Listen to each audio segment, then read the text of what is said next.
Now when replacing a bike tube or a bike tire, it's actually pretty easy.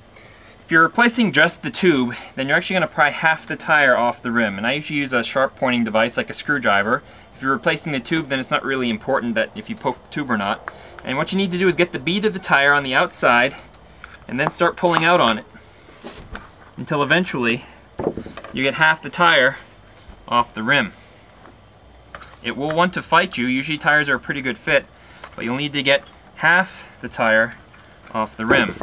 Now, in a situation where you were keeping the tire, then you'd only come half off, like you see right now.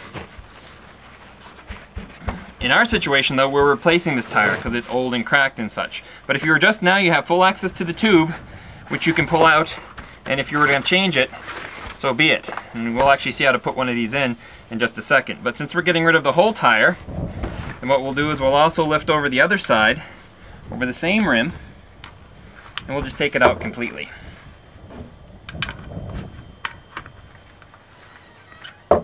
These tires are old and cracked. I don't want to use them. Take everything right off. You'll have to undo the little cap on the tube so that the Schrader valve will fit through the hole. And now we have our tube and tire, which we'll throw away. Now we have our bare rim. You'll want to check inside here to make sure there's nothing sharp or pointed, because our tube also rests in here, and make sure that the bead right here for the wheel, for the tire, is nice and clean as well. Now let's put on the new tire. So we have our new tire, bought at a local bike shop. Tires can go from 10 to 20 bucks a piece if you just get generic ones. But what you'll do is you'll put half the tire in around the rim. And now we're in the situation where if we were just changing the tube, we could absolutely do it. And now I'm going to go get a new tube and we'll work it in around the wheel. First thing you want to do with your new tube is to make sure it looks good. Take the cap off and find the hole in your wheel where the valve goes through. And ours is right here.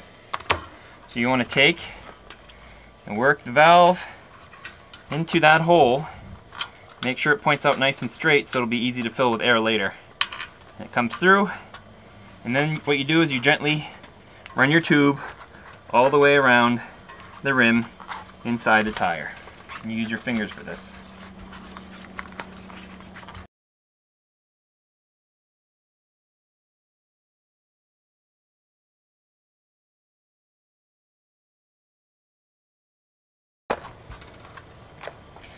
Once you have the tube stuffed in around the rim, and you'll want to get a tube that's appropriately sized for your tire, what I like to do is actually put a little bit of air in it, and that helps me for the next step where I put the other bead of the wheel on.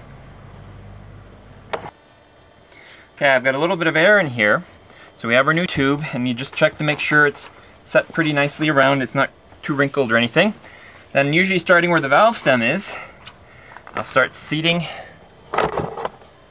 Usually starting where the valve stem is, I'll start seating the rim, I should say the tire on the rim. Trying to make sure my valve stem stays relatively straight. And the first part's relatively easy, but as you go along it gets a little bit harder and harder. In fact, I'm going to step on this part so that I can get it around. And then eventually it'll get too hard to do by hand. And that's where if you had a plastic tool, that would be great. I use a screwdriver. Your warning here is you don't want to actually hurt the tube because it's rubber, you'll poke it with a sharp metal edge. So you just want to get the rim of the tire, you want to kind of almost check, and just make sure that you're just walking the tire right onto the rim without poking your tube. Otherwise you've done it for naught and you've got to go put a new tube in again.